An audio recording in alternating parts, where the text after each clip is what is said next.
அதிமுகவை பொறுத்தவரைக்கும் அந்த நல்லா பாத்தீங்கன்னா விஜயபாஸ்கர், வேலுமணி உள்ளிட்டோர் செய்தது முதல் மிகப்பெரிய தவறுங்க, பிழை. எந்த அடிப்படையில போய் அவர்கள் வெளியில போனாங்க? அவர்கள் சட்ட விதிமுறைகள் எல்லாம் தெரியாம இல்ல. இவங்க எல்லாமே நீண்ட நெடுங்காலம் அதிமுகல இருந்தவர்கள். அவர்கள் ரொம்ப இந்த அடிமட்டத்திலிருந்து மேலே உயர்ந்தவர்கள் அவங்க எல்லாம். அதே போல சட்டமன்ற விதிமுறைகளும் தெரிந்தவர்கள். மன்னிப்பு கேட்டு விட்டார்கள். எனவே அவர்கள் மீது எந்த நடவடிக்கையும் எடுக்க வேண்டாம் என்று அவைத்தலைவர்கிட்ட கொடுத்த காரணத்தினாலதான் இப்ப அந்த இருக்கிற எம்எல்ஏக்களுடைய பதவியும் தப்பித்திருக்கிறது. அப்படிப்பட்ட நிலையில் இவங்க இன்னமும் இது போன்று அங்க ஒரு ஆட்டம் இங்க ஒரு ஆட்டம் ஆடிக்கொண்டிருப்பதெல்லாம் தேவையற்றதா பார்க்கிறோம். மக்களுக்கு ஒரு சுணக்கம் ஏற்படாதா, ஒரு ஏமாற்றம் ஏற்படாதா? என்ன மேல இருக்கிறவங்க இப்படிலாம் பண்ணிட்டு இருக்காங்க, அதுவே ஒரு அதிருப்தியை கொடுக்காது. இப்ப அதிமுக ஒரு அழிவு பாதையில் சென்று கொண்டிருக்கிறது அப்படிங்கிறதுதான் இப்போ ஒட்டுமொத்த தமிழ்நாடு பார்த்துட்டு இருக்கிற ஒரு விஷயமாக இருக்கு. எடப்பாடி பழனிசாமி நடவடிக்கையும் அதை மீட்டெடுக்கும் வகையில் இருக்கிறதா அப்படின்றதுல ஒரு மிகப்பெரிய கேள்விக்குரிய முன்னேற்றம். 1.25 கோடி பேர் உள்ள ஒரு கட்சியில 1 கோடி பேர்னு வச்சுக்கோங்க. 1 கோடி பேர் உள்ள கட்சியில 50க்கும் குறைவான நிர்வாகிகள் அங்கே இங்கே தள்ளாடிட்டு இருக்கிறத பார்த்து அதிமுக அழிந்து விட்டது, திமுக அழிந்து விட்டது சொல்வது அரசியல் தெரியாதவர்கள் வேணா அப்படி சொல்லலாம். அதிமுகவுல அதிருப்தியாளர்களாக இருப்பவர்கள் அப்படின்ற வகையில இப்ப விஜயபாஸ்கர் அவரோட சேர்த்து ஜெயக்குமார், தங்கமணி, வேலுமணி இவர்களோட பட்டியல்லாம் பேசப்பட்டு வருது. அந்தந்த பகுதிகளில் அவருடைய சுய செல்வாக்கு சரிந்து போன காரணத்தினால் இவர்கள் ஏதாவது சாக்கு போக்கு சொல்லி தாவேகாவுக்கு தாவுவதற்காக தான் இருக்காங்க. திமுக கூட்டணியில இருப்பவர்களும் கூட்டணி கட்சிகளும் இப்போ விஜய்க்கு ஆதரவுன்ற ஒரு கொஞ்சம் கொஞ்சமா நகர்ந்துகிட்டு இருக்கிறாங்கன்னு ஒரு பார்வை இருக்கும்போது மதிமுகவினுடைய தலைவர் இப்ப சந்திக்கிறாரு அப்படின்னா அதிமுக தாவேகா கூட்டணிக்கு போகுதா அப்படின்னு ஒரு பேச்சுக்கள் எழ ஆரம்பிச்சிருச்சு. இது எப்படி பார்க்கலாம்?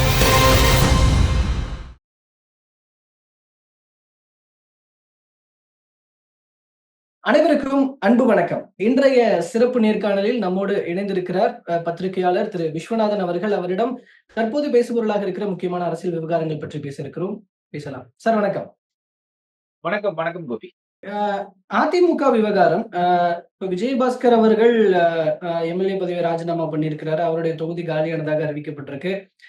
இப்போ உதயநிதி எதிர்கட்சி தலைவர் அவர்கள் விமர்சிக்கிறாரு. இப்போ 4 சீட்டர் சோஃபா இப்ப 5 சீட்டர் சோஃபாவா மாறி இருக்கு அப்படின்ற அந்த வார்த்தைகள் மூலமாக இவர் அடுத்து தாவேகாக்கு தான் போக போறாரு அப்படின்ற முடிவுக்கு நம்ம வரலாமா? என்ன யூகிக்கிறீங்க நீங்க? இல்ல, அதிமுகவை பொறுத்த வரைக்கும் அந்த நல்லா பாத்தீங்கன்னா விஜயபாஸ்கர், வேலுமணி உள்ளிட்டோர் செய்தது முதல் மிகப்பெரிய தவறுங்க, பிழை.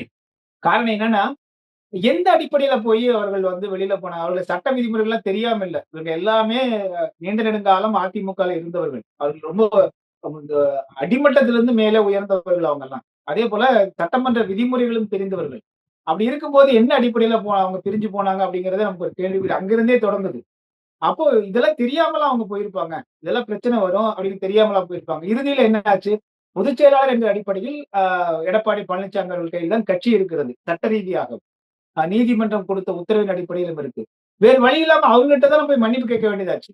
இல்லாட்டி எம்எல்ஏ பதவியே போயிருக்குமே அவர்களுக்கு. அப்போ அவர் கொடுத்த மன்னிப்பு கேட்டு விட்டார்கள். எனவே அவர்கள் மீது எந்த நடவடிக்கையும் எடுக்க வேண்டாம் என்று அவைத்தலைவர்கிட்ட கொடுத்த காரணத்தினாலதான் இப்ப அந்த இருக்கிற எம்எல்ஏக்களுடைய பதவியும் தப்பித்திருக்கிறது. அப்படிப்பட்ட நிலையில் இவங்க இன்னமும் இது போன்று அங்க ஒரு ஆட்டம் இங்க ஒரு ஆட்டம் ஆடிக்கொண்டிருப்பதெல்லாம் தேவையற்றதா பார்க்கிறோம். 2வது, அதிமுகவை பொறுத்தவரை ஒரு ஒரு மிக முக்கியமான ஒரு உண்மையை நம்ம பார்க்கணும். எம்ஜிஆர் அவர்கள் மறைவுக்கு பிறகு நீங்க பாத்தீங்கன்னா ஜானகி அணியா எங்க ஜெயலலிதா அணியா என்று பார்க்கும் பொழுது மக்கள் கலங்காம தொண்டர்கள் அப்படியே இருந்தாங்க. அங்கேயும் இங்கேயும் பெருசாக தாவல. நிர்வாகிகள் வேணா தாவி இருப்பாங்க. தொண்டர்கள் அப்படியே இருந்தாங்க. அதன் பிறகு செல்வி ஜெயலலிதா அவர்கள் அந்த கட்சியை கட்டமைத்து 1 கோடிக்கு மேற்பட்ட 1.25 கோடி உறுப்பினர்களை வைத்து அவர் ஆட்சியை கட்சியை தக்க வைத்துக் கொண்டார். அதன் பிறகு ஜெயலலிதா அவர்கள் மரணத்திற்கு பிறகு ஓபிஎஸ்ஆ இபிஎஸ்ஆ என்கிற அந்த போட்டி. இது அதிமுகவில் இந்த டெமோக்ரசி இருக்கு. யார் என்ன சொன்னாலுமே இதை நம்ம நேர்மையாக பார்த்தால் அங்க ஒரு ஜனநாயகம் இருக்கிறது. யார் தகுதி உடையவர்களோ அந்த தலைவர்களா வரலாம். அதை தொண்டர்கள் ஏற்றுக்கொள்வாங்க. அதுதான் அங்க. அப்படி இருக்கிற போது 2 பேத்துக்கு போட்டி எடப்பாடி பழனிசாமி வெற்றி பெற்று அவர் கட்சியை தக்க வைத்துக் கொண்டார். அவருடைய உட்கட்சி விவகாரம் யாரை வெளியே அனுப்புவது, யாரை உள்ளே வைத்துக் கொள்ள வேண்டும் என்று முடிவெடுக்க வேண்டியது அவர்தான். ஏன்னா அவர்தான் கேப்டன், கப்பலுடைய கேப்டன். அவர்கிட்ட போய் நீங்க உள்ள வச்சுக்கோங்க, இவர் வெளியே அனுப்புங்கன்னு சொல்றதுக்கு நமக்கு வெளியாட்களுக்கு எந்த உரிமையும் கிடையாது. எந்த கட்சியிலுமே அது திமுக, அதிமுக, அது நாம் தமிழரோ அல்லது பாஜக, காங்கிரஸ் எந்த கட்சியா இருந்தாலும் வெளியிலிருந்து நிர்வாகிகளை அவர்கள் வெளியே போவது உள்ளே வருவது குறித்து நம்ம முடிவெடுக்க முடியாது. அது அவர்களுக்கு தான் தெரியும். அந்த தலைமைக்கு தான் யாரை உள்ள வச்சிருக்கணும், யாரை வெளியே அனுப்பலாங்கிற முடிவுக்கு வருவான்னு வச்சுக்கோங்களேன். அது நிர்வாகனுடைய முடிவு. அப்படி இருக்கும்போது வெளியிலிருந்து நாம் பார்க்கும் பொழுது இந்த கட்சியில் அப்படி தொண்டர்களும் இன்றும் கலங்காம இருக்காங்க. இன்றும் அது ஓபிஎஸ் ஆகட்டும், எடப்பாடி பழனிசாமி ஆகட்டும், அந்த அதிமுக தொண்டர்கள் அப்படியே கூட்டமா போய் வேறு கட்சியில கலந்துக்கிறதோ, அல்ல கட்சிய விட்டு வெளியேறதோ அவங்க இல்லவே இல்ல. அதே மாரி தான் அந்த உறுப்பினர்கள் இருக்காங்க. தலைமை ஏதாவது ஒரு முடிவுக்கு செஞ்சு வரட்டும், நாங்க இப்படியே தான் இருப்போம்ன்னு வராங்க. அது அதிமுகல நம்ம உண்மையிலேயே பாராட்டப்பட வேண்டிய அந்த தொண்டர்கள் உடைய படை அப்படிதான் இருக்கு. அப்படிப்பட்ட நிலையில வந்து இந்த நிர்வாகிகள் தான் இப்ப போய் தாவிட்டு இருக்காங்க. அதனால் அவர்கள் தான் பெருமை இழப்பார்களே தவிர, அதிமுகவினுடைய அடிமட்ட தொண்டர்களோ, அந்த கட்சியோ பெருமை இழக்காது அப்படின்னு தான் நான் பார்க்கிறேன். கடந்த கால வரலாறு அப்படி இருக்கு. எனவே இப்போது வந்து இந்த தாவேகாவிற்கு ஓடுகிற தொண்டர்களுக்கு அதிமுகவினரெல்லாம் தொண்டர்களுக்கு ஒரு சுணக்கம் ஏற்படாதா? ஒரு ஏமாற்றம் ஏற்படாதா? என்ன மேல இருக்கிறவங்க இப்படிலாம் பண்ணிட்டு இருக்கிறாங்க. இப்ப அதுவே ஒரு அதிருப்திய குடுக்காதா? இப்ப அதிமுக வந்து ஒரு நிச்சயம் அழிவு பாதையில் சென்று கொண்டிருக்கிறது அப்படிங்கிறது தான் இப்போ ஒட்டுமொத்த தமிழ்நாடு பார்த்துட்டு இருக்கிற ஒரு விஷயமாக இருக்கு. எடப்பாடி இல்லை பழனிசாமி அவர்கள் நடவடிக்கையும் அதை மீட்டெடுக்கும் வகையில் இருக்கிறதா அப்படின்றதுல ஒரு மிகப்பெரிய கேள்விக்குறிய முன்வைக்கிறாங்க. அதனால தான் இத பார்க்க இல்ல வேண்டியிருக்கு. இது இல்ல அதுதான் நான் சொல்றேன். இது அதிமுக அழிவு பாதையில் போய் கொண்டிருக்கிறதுங்கிறது வந்து அது திட்டமிட்ட பொய் பரப்புரையா தான் நான் பார்க்கிறேன். நான் அதிமுக ஆதரவாளன் அல்ல. சரிங்களா? அது ஏன் பார்க்கிறேன் அப்படின்னா, நான் பார்க்கிற பார்வை அதனுடைய தொண்டர்கள் போனாங்களா? இப்ப நல்லா புரிஞ்சுங்க. விஜய் என்கிற ஒரு பெரிய சூறாவளியா இந்த தேர்தல்ல வந்து அந்த அலை வந்தது. அதுல திமுகவும் வீழ்த்தப்பட்டது, அதிமுகவும் வீழ்த்தப்பட்டது, நாம் தமிழர் கட்சியும் வீழ்த்தப்பட்டது.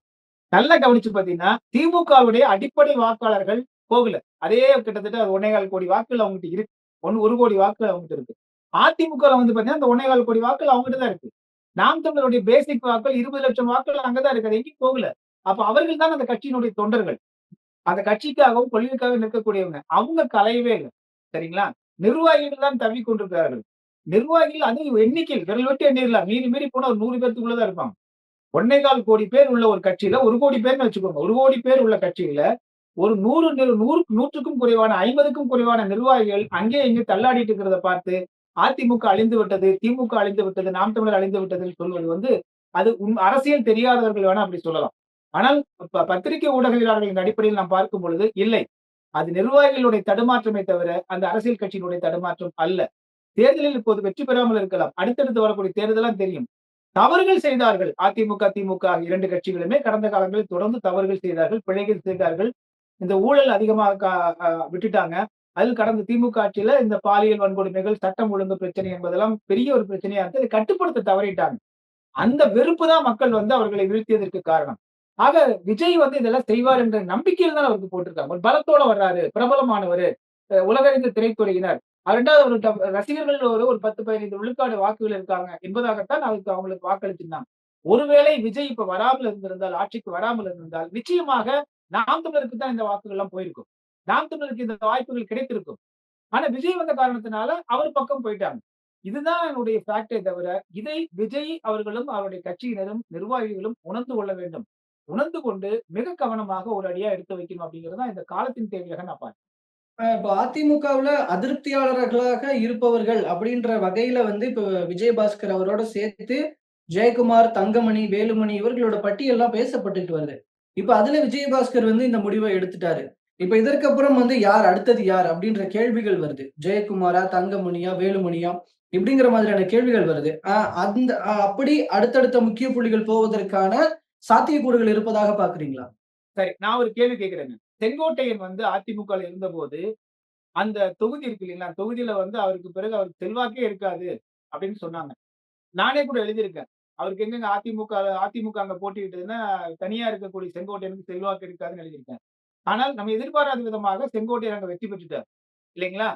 இப்போ அதிமுகல இருந்து ஜெயக்குமார், அதிமுகல இருக்கக்கூடிய நீங்கள் சொல்லக்கூடிய விஜயபாஸ்கர் உள்ளிட்டவர்கள், ஏன் அவர்கள் பகுதியில் அதிமுகவை வெற்றி பெற வைக்க முடியவில்லை? தலைமைய விட்டுருங்க. தலைமை வந்து ரைட்டுங்க தப்பு பண்ணிருச்சு. எடப்பாடி பழனிசாமி தப்பு பண்ணிட்டாருங்க. எல்லாத்தையும் தூக்கி தூக்கி எடுத்து எடுத்து பேசுறாரு. நமக்கு ஓட்டு கிடைக்கலன்னு. உங்கள் பகுதியிலேயே உங்கள் கட்சிக்காரர்களை நீங்கள் ஏன் வெற்றி பெற வைக்க முடியாமல் போயிற்று? இதுக்கு எடப்பாடி பழனிசாமியா காரணம்? அப்ப இத்தனை ஆண்டு காலம் நீங்கள் உள்ளூரில் வந்து உங்களுக்கு ஒரு 6 தொகுதி இருக்குன்னா, அந்த 6 தொகுதிகள்ல வந்து உங்களுடைய செல்வாக்கு இல்லைன்னு தானே அர்த்தம். இத நீங்க அதிமுக எடப்பாடி பத்தி எப்படி குறை சொல்லுவீங்க? ம். புரியுதுங்களா? இப்போ அ நாம் தமிழர் கட்சிய எடுத்துக்கோங்க. நான் மீண்டும் மீண்டும் அத ஏன் சொல்றேன்னா, இருக்கிற கட்சியில 4 கட்சி தான் இருக்கு. அதனால அத எடுத்துக்கிறேன். அவர்களே நீங்க வந்து தென் மாவட்டங்கள்ல வந்து பார்த்தீங்கன்னா, பல தொகுதிகள்ல 15,000 வாக்குகளுக்கு மேல பெற்றிருக்காங்க. அந்த தொகுதிகள்ல விஜய் கட்சி ஜெயிக்கவே இல்ல. திமுகவும் ஜெயிக்கல. புரியுதுங்களா? ஆனா நாம் தமிழர் கட்சி அத்தனை வாக்குகள் எடுத்திருக்கு. தாவேகா வெற்றி பெற்றிருக்கிறது. ஆனால் அடுத்ததாக நாம் தமிழர் கட்சி அதிக வாக்குகளை பெற்றிருக்காங்கன்னு பார்க்கிறோம் நம்ம. வெற்றி பெற முடியல. அப்போ அந்தந்த பகுதிகளில் அந்தந்த வேட்பாளர்கள் அல்லது மாவட்ட செயலாளர்கள் அவர்கள் அவர் பகுதியில வந்து அவருடைய சொந்த செல்வாக்குல கூட உங்களால வெற்றி பெற வைக்க முடியலன்னா, நீங்க எதுக்கு அதிமுக தலைமையை குறை சொல்லிட்டு இருக்கீங்க? அப்ப இவர்கள் எல்லாம் அதுதான் தங்கள் சொந்த அதாவது நாளைக்கு இதே கேள்வியை வந்து அதிமுக தலைமை கேட்றக்கூடாதுங்கிறதுக்காக, இப்பவே இவர்கள் எல்லாம் தப்பித்து தாவேக்காவுக்கு ஓடுறதா தான் நான் பார்க்கிறேனே தவிர, இவர்கள் யாருக்கும் வந்து தங்கள் சுய செல்வாக்கு அவர்களுக்கு போயிருச்சுங்க. அந்தந்த பகுதிகளில் அவருடைய சுய செல்வாக்கு சரிந்து போன காரணத்தினால், இவர்கள் ஏதாவது சாக்கு போக்கு சொல்லி தாவேக்காவுக்கு தாவுவதற்காக தான் இருக்காங்க. கடலூர் எடுத்துக்கங்க. கடலூர் சம்பத்தெல்லாம் ஒரு எந்த காலத்துல வந்து அ ஒ அவர் வந்து ஒரு காலத்துல அதிமுகவின் கோட்டையாகலாம் இருந்துச்சுன்னு சொன்னாங்க. ஏன் அவர் எம்.சி. சம்பத் விட்டாரு அதைய? அதிமுக தலைமை என்னவோ எடுத்துட்டு போயிட்டு இருக்குங்க. உங்க தொகுதியில நீங்க உங்க பகுதியில மாவட்டங்கள்ல அ அ அதிமுகவை ஜெயிக்க முடிக்க வெற்றி பெற ஏன் வைக்க முடியல? இவர்கள் வெளியேற என்னை பொறுத்தவரைக்கும் நான் சொல்லுவேங்க. ஒரு அதிமுகவிலிருந்து வெளியேறக்கூடிய ஒவ்வொருவரும், அவர்களை நீங்கள் அ அ அவர்கள் தொகுதியில் அவர்கள் செய்த செயல்பாடுகள், அவர்கள் அங்கே செல்வாக்கு பெற்றிருக்கிறார்களா, இழந்திருக்கிறார்களா என்று ஒரு ஆய்வு செய்தாலே, இவர்கள் வெளிய போறதுக்கான காரணம் தெரிஞ்சிரும்னு நான் பார்க்கிறேன். ஓகேங்க சார். நிறைவா நம்ம நேரமின்மை காரணமா ஷார்ட்டா முடிக்கலாம். பட் ஆனா ஒரு விஷயம் திமுக கூட்டணியில இருப்பவர்களும், கூட்டணி கட்சிகளும் இப்போ விஜய்க்கு ஆதரவுன்ற ஒரு கொஞ்சம் கொஞ்சமா நகர்ந்துகிட்டு இருக்கிறாங்கன்னு ஒரு பார்வை இருக்கும்போது, மதிமுகவினுடைய தலைவர் இப்ப சந்திக்கிறாரு அப்டின்னா, மதிமுக தாவேகா கூட்டணிக்கு போகுதா? அப்படின்னு ஒரு பேச்சுக்கள் எழ ஆரம்பிச்சிருச்சு. இத எப்படி பார்க்கிறீங்க? இல்ல வெளிப்படையாவே வந்து அவரு துரை வைகோ வந்து பாராட்டினார். நீங்க 6 மாத காலம் குடுங்க. உடனே எப்படி வந்து தாவேக்காவ நம்ம குறை சொல்ல முடியும்னு கேட்டாரு. அப்புறம் இவரு போய் சந்திக்கிறாரு. வைகோ வந்து மிகச்சிறந்த ஆட்சி அப்படின்னு சொல்லிட்டாரு அவரு. எனவே அவர்கள் போறாங்க. நீங்க காங்கிரஸ் கட்சி எதற்காக தாவேக்கா போகுது? விடுதலை சிறுத்தைகள் கட்சி எதுக்காக தாவேக்கா போகுது? இடதுசாரிகள் எதுக்காக தாவேக்கா போறாங்க? அதே காரணத்துக்காக தான் மதிமுகவும் போகுது.